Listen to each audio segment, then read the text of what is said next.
Salam sahabat Kabari, senang sekali kita bisa bertemu kembali. Pada kesempatan kali ini kita akan belajar mengenai taat. 4 huruf yang sungguh sangat luar biasa dan memberi dampak yang luar biasa kalau itu dilakukan. Dan saya mau berkata kepada kita, taat dibaca dari depan juga taat, dari belakang juga taat, dari kiri juga taat, dari kanan juga taat. Ini huruf yang dahsyat dan luar biasa.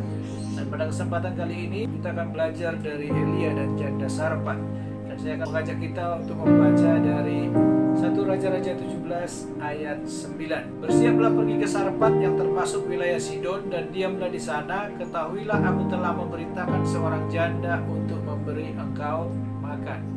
Di sini dikatakan Tuhan berfirman kepada Elia supaya dia pergi ke Sarfat, dan di Sarfat di sana nanti ada seorang janda yang akan memberi Elia makan. Di ayat 7 dijelaskan, tetapi sudah beberapa waktu sungai itu menjadi kering sebab hujan tiada turun di negeri itu. Dan di sini dikatakan bahwa negeri itu ada dalam musim kering. Saking musim keringnya dikatakan sungai pun ikut menjadi kering.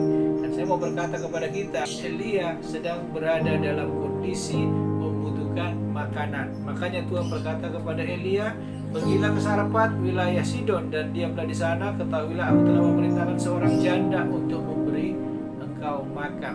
Ketika Elia mendengar apa yang difirmankan Tuhan, apa yang dikatakan oleh Tuhan, Elia tidak menunggu lama. Dikatakan dalam ayat 10, sesudah itu ia bersiap lalu pergi ke Sarfat. Setelah sampai ke pintu gerbang kota itu, tampaklah di sana seorang janda sedang mengumpulkan kayu api. Perhatikan di sini, Elia tidak menunggu lama, dia langsung melakukan. Di sini yang disebut dengan kata taat. Sesudah itu ia bersiap lalu pergi ke Sarfat. Tidak menunggu lama-lama lagi, dia langsung berangkat. Sampai di Sarfat dia menemui di sana ada seorang janda, dan janda ini sedang mengumpulkan kayu api. Saya mau bersama dan kita membaca dan kita ketahui semuanya kisah ini bahwa sebenarnya janda Sarfat ini adalah janda yang sangat memiliki banyak kebutuhan. Dan kalau digambarkan di situ sebenarnya yang ada sama dia tinggal sedikit minyak dalam buli-buli dan segenggam tepung. Dan saya mau berkata kepada kita, ketika kita melihat di sini ketaatan daripada Elia itu menghasilkan ketaatan juga. Ini dikatakan bahwa janda itu taat ketika Elia meminta kepada janda itu, cobalah ambil bagiku sedikit air dalam kendi supaya aku minum. Ketika perempuan itu pergi mengambilnya, ia berseru lagi, cobalah ambil juga bagiku sepotong roti.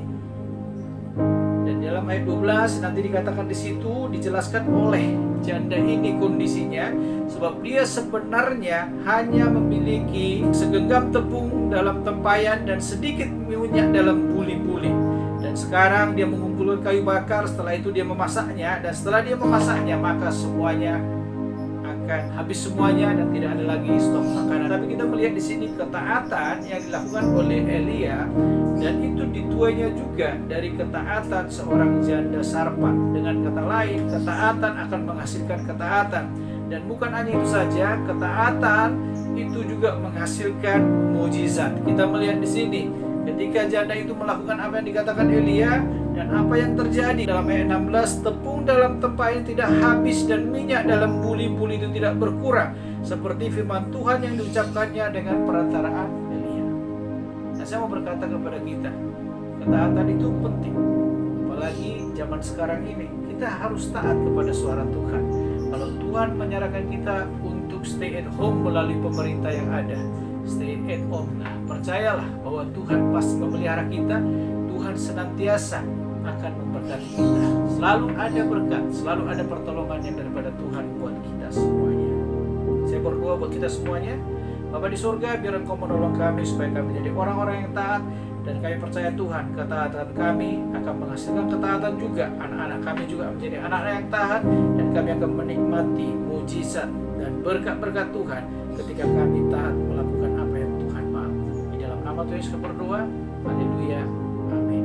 Tuhan memberkati.